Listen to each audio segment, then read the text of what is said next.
But now I'll call the meeting to order. First of all, I apologize for being late. It took me longer to get here from Watertown than I anticipated. You'd think I'd know better by this time in my life, but say with me. So the first agenda item is the minutes of the last meeting, which were supplied. Anybody have any questions on those? If not, do I hear a motion to accept them? So moved. Second? I think you're it. Can I second? Certainly you can. Second. Anybody opposed, then they're carried. The next agenda item is the discussion we had last two meetings, well, the last meeting, and we postponed it from the board meeting of last month. It's on the procurement contract guidelines. The material was supplied to us before the last board meeting, but it wasn't an adequate time, in my opinion, for the committee to have digested it. There's a lot to it. So I think that we should just spend a couple of minutes to have a quick, our concern at the time was what the difference was in all these different categories of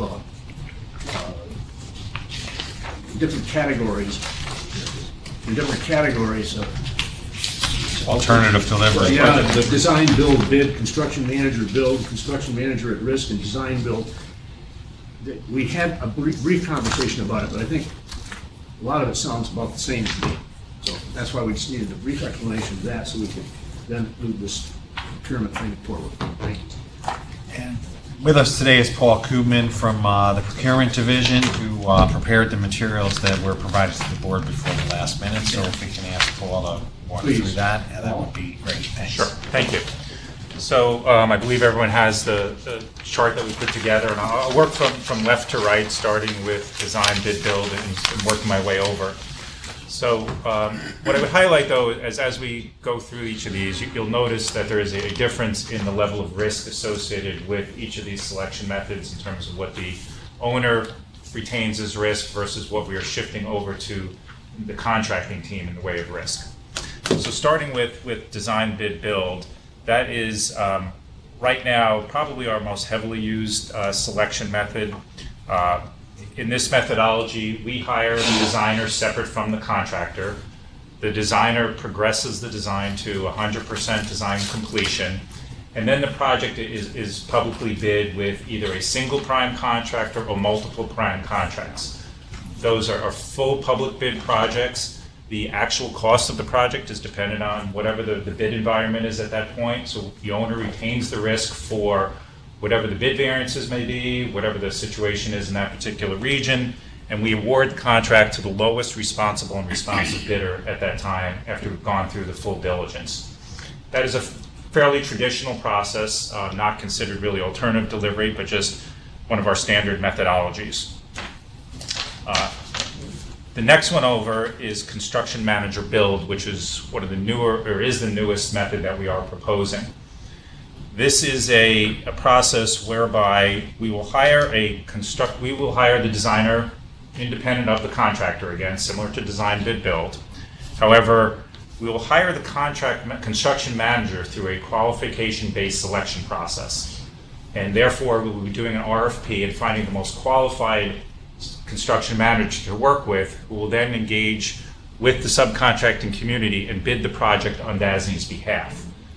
So in this process, we get the design to full completion. We then hand it over to a construction manager, who then turns around and will bid out the work and hold those particular subcontracts to for whatever number of, for that particular project that we're doing. Again, unlike design, bid, build, where we're directly holding the construction contract, now there's a relationship between the subcontractor and the construction manager. Some of the advantages of this is they can potentially be more efficient, potentially in covering a geographic area, putting out multiple projects, maybe under a single contract, where we can actually kind of take advantage of some efficiencies in their business operations and be able to move this ahead maybe quicker than DASNY would had we owned the contracts through a design bid process. We do get the CM involved early in the project, the construction manager. That is one of the advantages. So as they're working with the designer, they can comment on the constructability of the project, help with some of the cost estimating processes throughout the project, and really hopefully provide a more clear definition when we get through the design process in terms of the actual cost. So potentially getting greater cost certainty through a construction manager build and even the design bid build process. Oh, So I'll take a breather Can you there. take a question? Sure.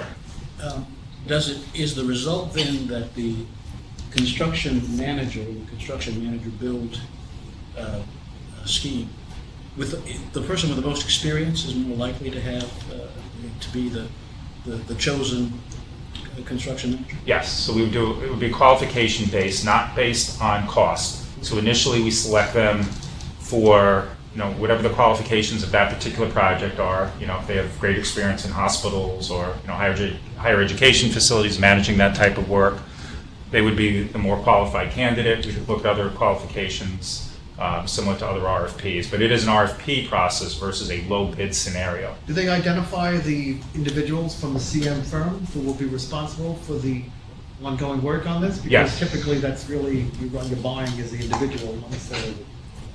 Correct, so we'll ask for the management team, we'll ask for certainty in that management team that'll be, to make sure that there's continuity, that they're not just throwing somebody on the project and then pulling them off, but normally we look at similar project experience, both from the firm itself as well as the individuals that they're proposing. So do they have a superintendent that's had lots of healthcare or higher education experience that would push them up?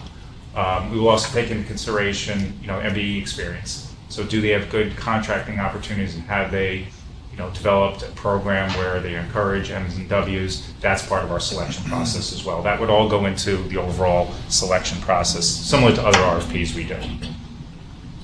The end result would be, once we finish the selection, they will provide a fee, though, for managing that work. It's generally going to be a fixed fee, saying that for this particular project, it'll be 3% or 4%, whatever we negotiate with them to manage those particular subcontracts.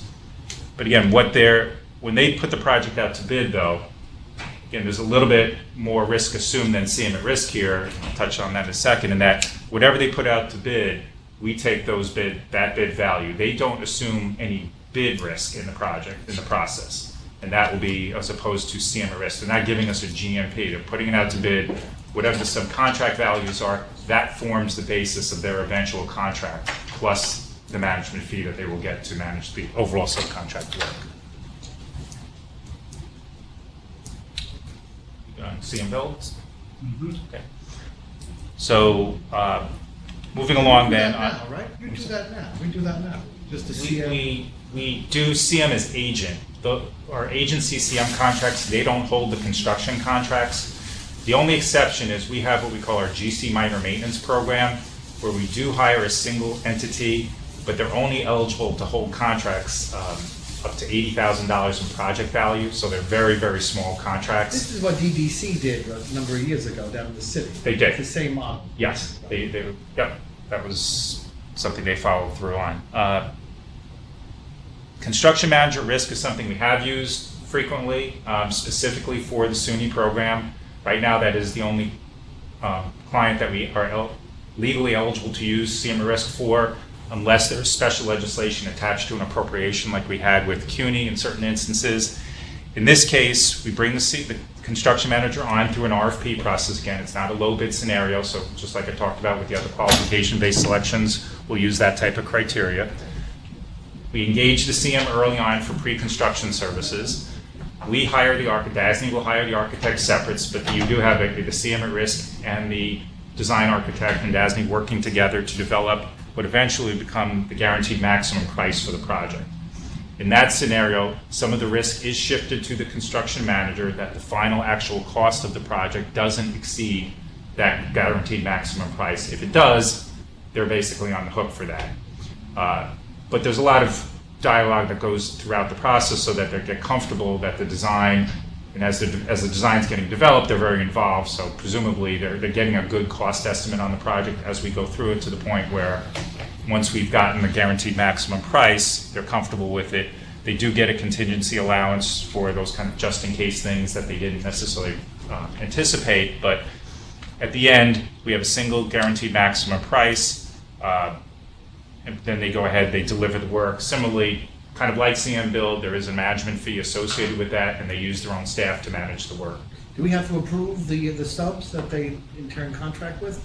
Is there an We have the right to approval process? disapprove, but anything over $2 million, any sub-consultant, we do a vendor responsibility on, just to be safe. So they will propose, they'll give us the list of subs, they'll show us, it's a full open book job, so if they, whatever the bids they're getting from the subcontractors, they have to show us full audit disclosure from that perspective. So it's like some sub with some prior prevailing wage issues or We some would- other issues, you have the ability to sort of hold them, not responsible, but you can reject the sub. Correct. Yep. And then he said, and actually that's a good point, because in each case, if we do either through any of these processes, should we find that a subcontractor is disapprovable, I'll say, we don't approve everyone individually, but is disapprovable, we always have those rights for those issues, just like you mentioned, whether it's. But do you run a check of them, or you just? If, right now, our general conditions say if the subcontract value is $2 million or above, that's an automatic. If it's $2 million or below, it would have to be somehow flagged. Flagged or something. Right. You use like the city's vet, I know they're not city, but if work being done in the city, and it's not, it doesn't govern you, but you could look at the city's Vendex list or whatever. And We actually, yeah, and we tie in with the New York State, the OSC system. We recommend that we try to use that information where possible. But we go through debarment lists, and then, to the extent we run it through our internal affairs office here as well. So we do a full check on them. So then finally on the right, design build, and again, this is something we have the authorization to do currently for SUNY.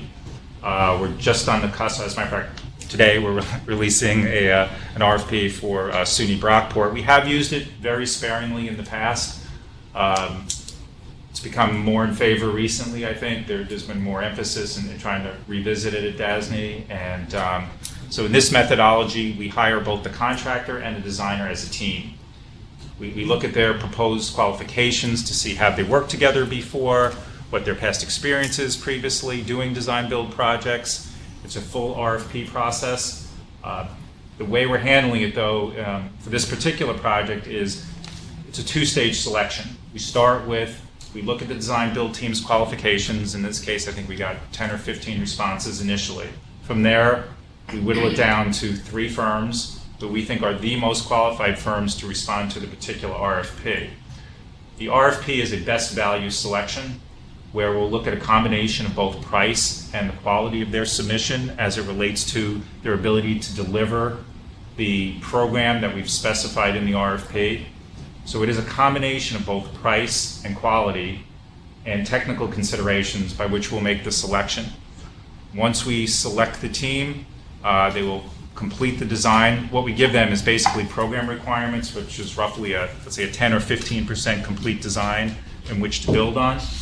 But this selection method really does, we talked about kind of the risk continuum, this really does shift a lot of risk to the design build team. We're saying you have to guarantee the project, deliver it at a particular price, deliver it with the program specifications that we've provided to you.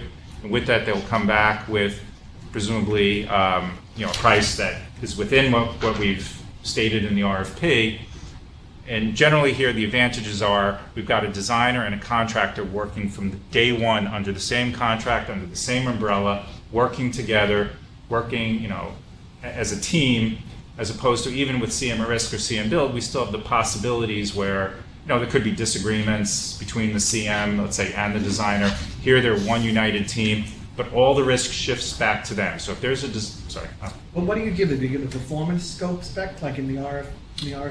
We give them a set of what we call bridging documents, which is we sit down with our client, and in this case it was SUNY Brockport. We go through what their requirements are. What are you looking for out of the building? The number of beds. If there are any special considerations, do you have a certain heating system you prefer? Consistency maybe in the security system. So those are the program requirements in these bridging documents. So that gets into the design builder's hands, and from that, they build out from that, and we give them a fixed budget. So we tell them the project cannot exceed this amount, come back with the best value that you can give us with the appropriate time frames that we're looking for that are going to stay within that schedule and that budget. So they then They retain. provide a performance bond for that? Yep, they will provide a bonding, a bid bond at the time. Bond, Yep. And where we can get, let's say, more value. So one case, maybe the price is a little bit higher, but if they're showing better value for that money than maybe another firm, then they could be the selected firm. So it's not considered necessarily a low bid scenario. We're getting the lowest price because I don't think we really want that. Again, it's a nice combination, and roughly we're looking at 50-50 price and quality. So we think that will deliver to our client kind of what they need on schedule, and we are looking to do this in an advanced fashion, so faster than we might normally do a design bid build project or even a CMRS project. So we've got a pretty aggressive schedule associated. What were the with it. problems you encountered before that it sort of fell out of favor? I think years ago, and I'm going back quite a ways, we got a little bit overly specific in the requirements, so it really didn't give the design build team. You boxed them in. We boxed, right, exactly. And I think it's been a learning process over the last few years. We're seeing a lot of developments in design build. Some very complex projects are being done this way. And I think if you have the right selection process and you're making sure you're hiring a good reputable firms that have worked together, and you're not doing a low bid scenario. The last thing you want to do is go for the lowest possible bidder in a design build because they're going to look to get away cheap.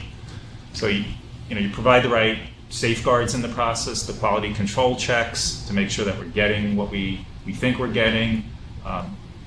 There is a little bit of a risk because the client doesn't get the involvement that they would from the pure design bid build process, where they're there every step of the way throughout the design process. They get to have input. They get to change their mind. Let's say 90% design. That is something that's. So how does it work here? Like when you hit a design document stage, they sort of come in and take a look at the docs, or like the SUNY or whoever it's being done for. So we had what we call program meetings with them initially. So we sit down with them. We make sure we hired a consultant and said, okay, go through everything you think you want in this project. What do you think it wants to, the looks, some of the details without being overly specific. That formed the basis of this program/bridging document that we then put out to the contracting community. Again, these 3 shortlisted firms for them to build on and say, okay, you've got this program information. If you have any issues, let us know as part of the process. You might think, maybe the 3 will come back and say, you can't do it from the budget that you stipulated, but we're pretty comfortable based on the numbers that we put together that we can get there. But that's what they'll respond to. And then we involve the client through the process. If they get to 90% design and there is enough contingency built into the project budget, if they were to find something that they realize, boy, that's not what we thought of, they had the opportunity to jump back in. And it just would cost us a little bit more money at that point to change. But this process does really fix people into earlier decision making, so you don't get into those late design changes that can be very costly. Is it faster? We think it will be. I mean, we've got a more aggressive schedule than we normally would put out for this type of project. We're probably saving, if everything works according to that we expect, maybe 6 months. The GC piece of it, they sort of control more the architect. Like there's not sort of a banging of the heads around, like Yes, in theory. they're working I find it together. work better. So presumably that's a benefit.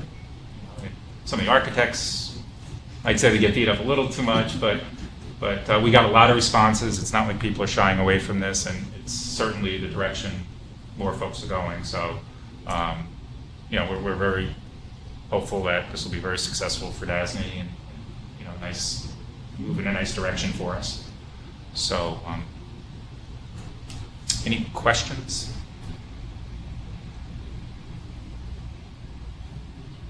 I'm sure that you will. This is another world for me. I rely on people like you. That should frighten you. Yeah. So you're relying on me even more. So what we're proposing to the board is to change our procurement guidelines. That's to allow us to do the construction manager build this. I guess I'm having a little difficulty based on what the questions, what you said, is that how this construction manager build is really different from design build. As briefly as possible, what is the difference? Is the construction manager is working for a different entity? Is that it? If I might, just I would juxtapose the CM build and the CM at risk, really. Those are the two that probably line up the closest together. In those two scenarios, we don't hold the design contract in each case. It's a little bit more conservative CM build and CM at risk because the CM, in a CM build situation, the CM is putting the contract out to a bid, and we will accept whatever those bids are to form the basis of the contract value, versus CM at risk, where it's a process whereby the CM is going to give us a guaranteed maximum price. If it turns out when they put it on the street publicly, it's a little bit more expensive, they retain the risk for that. And John, when you got the design build piece, the architect and the GC is really in effect forming its own JV to sort of do everything under one. It's like one-stop shopping. Yeah. While in the CM world, DASNY contracts with the architect, and then they bring the CM in and then. Yeah, so inherently in this, it seems to me, the reason that one would like to do this is because you would like people who are going to build it and design it to be all working on the same piece of paper rather than competing interests. Yeah. Correct. Yep. And it's one-stop shop, and it controls the process better, in my opinion. And one last question is, how does this, I'm sure it does, but how does this encompass the Wicks law? There's Or two. is that just an administrative thing by It's an whoever's in excellent charge? question. There's two. When you look at a traditional Wix project, there's two main differences that alternative delivery highlights in the process. The first is the ability to award contracts prior to the completion of a final design. So it's encouraging that spirit of working together that was mentioned earlier.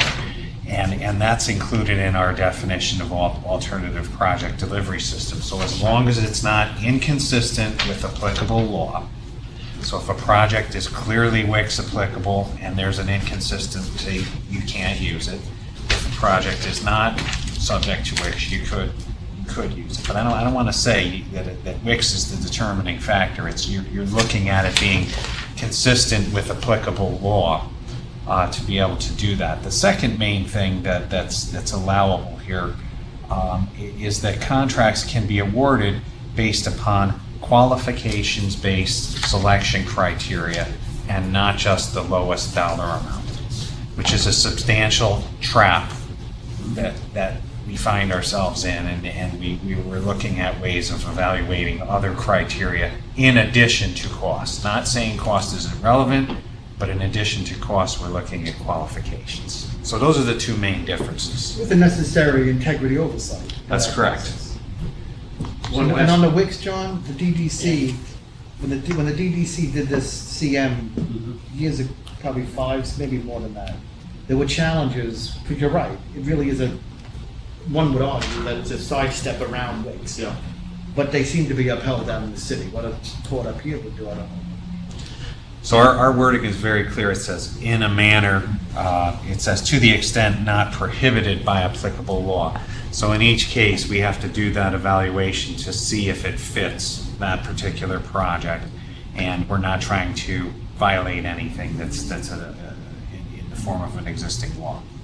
There has been some conversations, board meetings, about a project which I always forget, here in Albany, which is, from my view, a big lab. And that was going to be done under a different criteria, which was, will that allow this, will this allow that, or is that still something else that's on a wish list? That's alternative project delivery. Paul and I spent about 1.5 years on that. That was our project. But go ahead, Paul, if you want to answer that. No, that was actually being looked at as a form of alternative delivery, which would have included the financing component, which was more of a public-private partnership type, design, build, finance, operate, maintain, but incorporated design, build as the delivery method. So this doesn't open the door for that at this point, because there was a lot of objections to that process. Right, that was a specific statutory amendment that would have authorized that other DBFOM, design, build, finance, operate, maintain methodology for the lab project only.